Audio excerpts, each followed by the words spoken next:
ఇక్కడ కూడి ఉన్న సేవకులకు మరి విశ్వాసులకు నా వందనాలండి. మరి నేను చెప్పే సాక్ష్యం ఏంటంటే, మరి నేను దేవునిలో రాకమునుపు నా పేరు వెంకటలక్ష్మి అండి. మరి ఇప్పుడు దేవుణ్ణి అంగీకరించిన తర్వాత నా పేరు యేసుమణి అండి. మరి నేను గతంలో చాలా ఇబ్బందులు పడేదాన్ని. మరి ముఖ్యంగా నేను ఎక్కువ శాతం చనిపోవాలని ఎక్కువగా ఉండేదండి. నాకు ఎప్పుడు కూడా చనిపోవాలి, ఏదో విషయంలో ప్రతి చిన్నదానికి నేను ప్రతి చిన్నదానికి కూడా కోపం అయిపోతుంటూ చనిపోవాలనే ఆతృత తప్ప నాకు బ్రతకాలనేది ఉండేది కాదండి. ఎప్పుడు ఎవరేమి మాట అన్నా సరే అసలు నేను సహించేదాన్ని కాదు. నన్ను ఎందుకు అనాలి ఏంటని చెప్పేసి చాలా కోపంగా ఉండేదాన్నండి లోకంలో ఉన్నప్పుడు. మరి అమ్మాళ్ళు మరి ఏదైనా చెప్పినా సరే నాకు నచ్చినట్లుగా వెళ్ళేదాన్ని తప్ప వారు చెప్పినట్టు వినేదాన్ని కాదు. అలాగే నా వివాహ విషయంలో కూడా మరి కొంతమంది వద్దన్నా సరే మరి నేను వివాహం చేసుకున్నాను. మరి అది కూడా ఆ విషయంలో కూడా నేను చాలా ఇబ్బందులు పడ్డానండి. మరి అలా చాలా వరకు మరి మా నాన్నగారు తాతయ్య గారు చనిపోయిన తర్వాత కుటుంబంలో అసలు మగవాళ్ళు అనేది లేక, ఎవరు మంచి చెడులు చూసుకునే వాళ్ళు లేక, భారం కూడా మరి మా అమ్మగారిపై నాపైనే పడిందండి. మరి అటువంటి సమయంలో మరి నేను కూడా లోకంలో మరి కొంతవరకు వెళ్ళేదాన్ని. మరి నాకు నచ్చినట్లుగా అమ్మగారు చెప్పినట్లు కొన్ని రకాలుగా వెళ్ళేదాన్ని. కానీ అసలు నాలో మంచి చెయ్యాలి అనేది ఉండేది. కానీ మరి నాకు మెయిన్గా సపోర్ట్ చేసిన వాళ్ళు, ఇలా నడవాలి ఇలా చెయ్యాలని చెప్పిన వాళ్ళు ఎవరు లేరండి. అలా నా జీవితం సగం వరకు 25 సంవత్సరాల వరకు అలానే సాగిపోయిందండి. మరి నిజంగా మరి ఒక్కనొక సమయంలో మరి నిజంగా నన్ను దేవుడు పట్టుకున్నారండి. మరి నాకు వివాహం అయిన తర్వాత, పాప పుట్టిన తర్వాత చాలా ఇబ్బందులు పడ్డాము.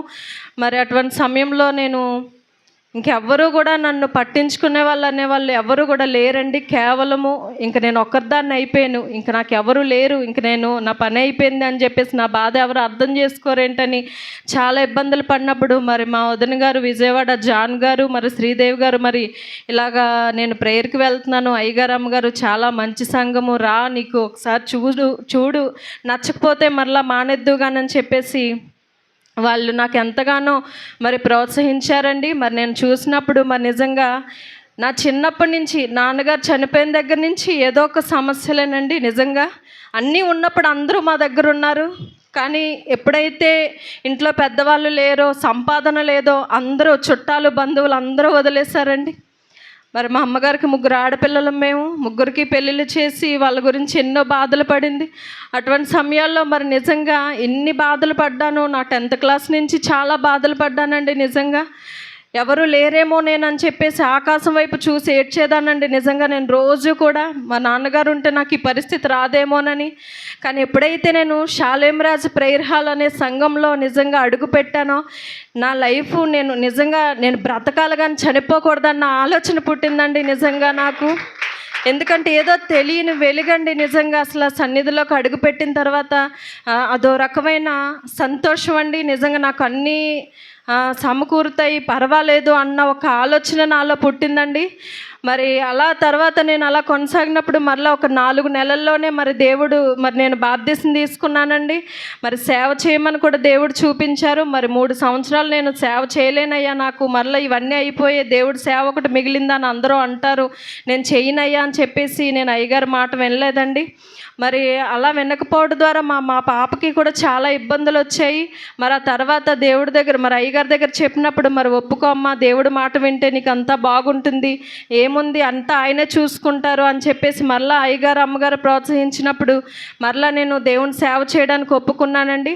ఆ తర్వాత మా పాపకి ప్రతీ నెల 5,000 10,000 పట్టుకొని హాస్పిటల్కి వచ్చేదానండి వైజాగ్.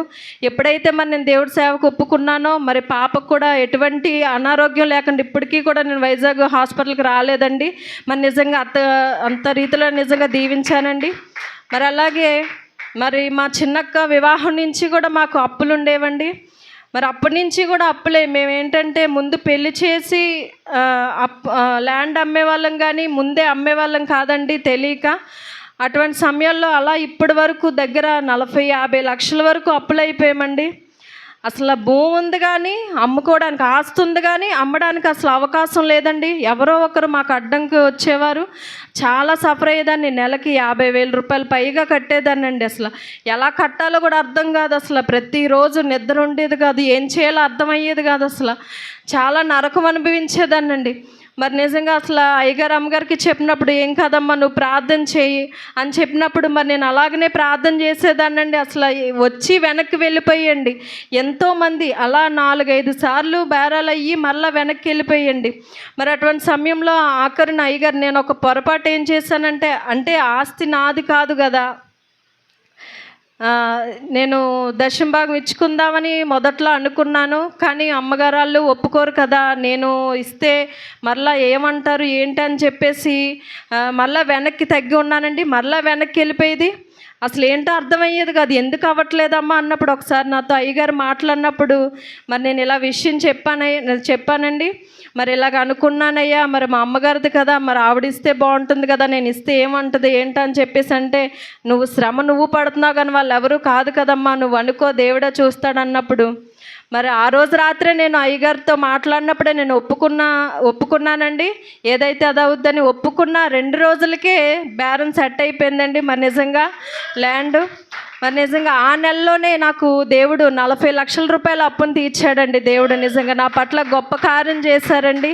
ఇలా ఎన్నో విషయాల్లోనండి, ఒక్కసారి కాదు 2 సార్లు కాదు, నేను ఒంటరిగా ఉన్నప్పుడు నిజంగా చాలా విషయాల్లో తోడుగున్నారండి. మరి నేను విజయవాడ వచ్చేటప్పుడు కానీ వెళ్ళేటప్పుడు కానీ మరి ఎందుకు పద్దాక అమ్మాయి వెళ్తుంది ఊళ్ళోంచి అన్నీ అయిపోయినాయి, ఆ దేవుడు దేవుడు అని అంటుంది అని చెప్పేసి చాలామంది వెక్కిరించారు. మా అమ్మగారితో కూడా మాట్లాడారండి. అయినా సరే నేను భయపడలేదండి. దేవుడే ఉన్నాడు నాకు, వీళ్ళెవరూ కాదు, దేవుడే. మరి అయ్యగారు అమ్మగారే వాళ్ళు చెప్పిన మాట వినాలని నేను వచ్చినప్పుడు ఎవరైతే నన్ను శనిగారో గొనిగారో వాళ్ళే ఈరోజు నన్ను ప్రార్థన చేయమని అడుగుతున్నారండి. మరి నిజంగా దేవుడు అంత గొప్ప రీతిలో నిలబెట్టారండి. మరి ఇంకొక కార్యం ఏంటంటే గత నెలలో ఇంకా నాకు ఒక ల్యాండ్ విషయంలో చిన్నది అంటే 4 లక్షల రూపాయలు అప్పు తీసుకున్నానండి. మరి అప్పు ఎలా తీర్చాలో అసలు నాకు అర్థం కాలేదు. ఎందుకంటే నా దగ్గర ఒక్క రూపాయి కూడా లేదండి, ఇచ్చేవాళ్ళు కూడా లేరు. మరి నిజంగా నేను ఒక మొక్కుబడి చేసుకున్నానండి. ఆ మొక్కుబడి చేసుకున్న మరి నేను అనుకున్న వెంటనే ఆ మొక్కుబడి ఏంటంటే ఇప్పుడు చెప్పాలనుకుంటున్నానండి. ఎందుకంటే నేను పొందిన మేలు మీరు అందరూ పొందాలని. ఆ మొక్కుబడి ఏంటంటే నేను గాజువాక మందిరానికి మరి నేను అద్దె కట్టుకుంటానయ్యా, మరి నేను ఇచ్చేది చిన్నదే అయినా సరే నాకు ఈ సహాయం చేయయ్యా అని నేను ఎప్పుడైతే అనుకున్నానో 4 లక్షల రూపాయలు అప్పు తీర్చాడండి. నిజంగా దేవుడు నేను ఇచ్చేది కొంచెమే కానీ నాకు 4 లక్షల రూపాయల అప్పు ఎలా తీర్చాడనంటే చిన్న ఒక మంచి జ్ఞానాన్ని అంటే నాకు ఆ యొక్క జ్ఞానాన్ని దేవుడిచ్చి ఆ రీతిలో వెళ్ళమని నిజంగా దేవుడు నాకు అలా సహాయపడ్డారండి. మరి అలాగనే ఇంకొక 3 లక్షలు ఇంకొక ఆమెకి ఇవ్వాలి, 40 లక్షల రూపాయలు అప్పు తీరినా సరే ఆమె మాత్రం 2 లక్షలు ఒకసారి ఇస్తే అలా కాదంటండి, మొత్తం ఒక్కసారిగా కట్టి వడ్డీ కట్టాలని చెప్పేసి నాతో చెప్పిందండి ఆవిడ. మరి అలా కాదమ్మా, నేను ఒకసారి ఇచ్చాను కదా, సగం మరి వడ్డీ కొంచెం కట్టాను కదా, తగ్గించానంటే నాకు మొత్తంగా కావాలనిందండి. మరి అలాగనే మొదట్లో కట్టిన వడ్డీ కూడా నేను కట్టలేదన్నదండి. స్టార్టింగ్లో కట్టినట్టు ఆమె నాకు తిరిగి పంపించింది వాట్సాప్లో, కానీ నేను అది నా దగ్గర ఉంచలేదు, డిలీట్ అయిపోయింది. అయితే సరే ఏదైతే అదో అవుతుంది, ఒకవేళ ఇమ్మంటే ఇచ్చేస్తానని చెప్పి మాకు 100 కిలోమీటర్స్ దూరం అండి. మొన్ననే పోయిన నెలలో వెళ్ళాము. అక్కడికి వెళ్ళి మరి ఏదైతే అదవుతుందని ప్రార్థన చేసుకొని వెళ్ళానండి. ఏంటి నేను నిజంగా మరి ఆమె డబ్బులు ఇచ్చేద్దాం అనుకుంటున్నాను, అయినా సరే అన్యాయంగా మాట్లాడుతుందయ్యా, ఏది జరిగినా నీ చిత్తమే, నేనైతే కరెక్ట్గా వెళ్తున్నాను దేవుని బిడ్డగా. ఆవిడ ఎన్ని తిట్లు తిట్టినా సరే నేను నెమ్మదిగా ఉన్నాను. మొట్టమొదటిగా చెప్పాలంటే అసలు నాకు చాలా కోపం ఎక్కువండి, అసలు ఎవరన్నా మాట అంటే అసలు పన్ను.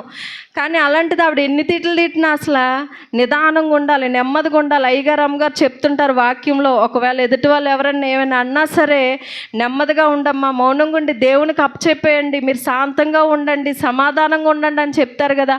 అదే రీతిలోనే నేను ఎన్ని తిట్టినా సరే సమాధానంగా ఉండటం ద్వారా అక్కడికి వెళ్ళిన తర్వాత బ్యాంకులో కూర్చున్నానండి, ప్రార్థన చేసుకుంటున్నాను. ఏంటి తండ్రి అసలు ఒకవేళ కానీ ఈవిడిది ప్రూఫ్ లేకపోతే నేను 1,00,000 రూపాయలు అదనంగా కట్టాలని ఇలా ఫోన్ ఓపెన్ చేశానండి, పేపర్ కోసమని, ఒక ఫోటో ఉంటుందని. ఆ 2 సంవత్సరాలు బట్టి ఓపెన్ అవ్వలేంది. ఆవిడ రాసిచ్చిన నాకు క్లియరెన్స్గా రాసిచ్చిందండి, ఇంత నువ్వు అమౌంట్ పంపావని. అదే ఓపెన్ చేశాడండి దేవుడు. నిజంగా అసలైతే నేను ఎక్స్పెక్ట్ చేయలేదు. నేను ఆ 2 రోజులు వెతుకుతానే ఉన్నాను, అసలు ఓపెన్ అవ్వలేదు. కానీ సడన్గా అది ఓపెన్ అయిన తర్వాత ఆమెకు చూపించగానే ఆవిడకి మాటలు రాలేదండి. అవతల వాళ్ళన్నీ కూడా అసలు ఆమె అంత నిదానంగా మాట్లాడుతుంది, నిజంగా ఆవిడ మంచిది కాబట్టి అక్కడి నుంచి ఇక్కడికి వచ్చి నీ డబ్బులు ఇస్తానన్నది అని చెప్పేసి మరి నిజంగా దేవుడు తక్కువలోనే నాకు ఆ యొక్క బాకీని తీర్చాడండి. అలాగనే వాళ్ళు మరలా తిరిగి ఫోన్ చేసి, అమ్మ నీకు ఎప్పుడు ఏం కావాలన్నా ఎంత కావాలన్నా నాకు ఫోన్ చేయు, నేను బయట ఉంటాను దుబాయ్లో, నువ్వు ఫోన్ చేస్తే నేను పంపిస్తాను, నువ్వు చాలా నెమ్మదిగా ఎన్ని తిట్టినా సరే నువ్వు అలా మాట్లాడుతున్నావు, నిజంగా నువ్వు దేవుడు బిడ్డవు కాబట్టి అలాగ ఉన్నావని అన్నారండి. నిజంగా నాకు చాలా ఆనందం వేసింది.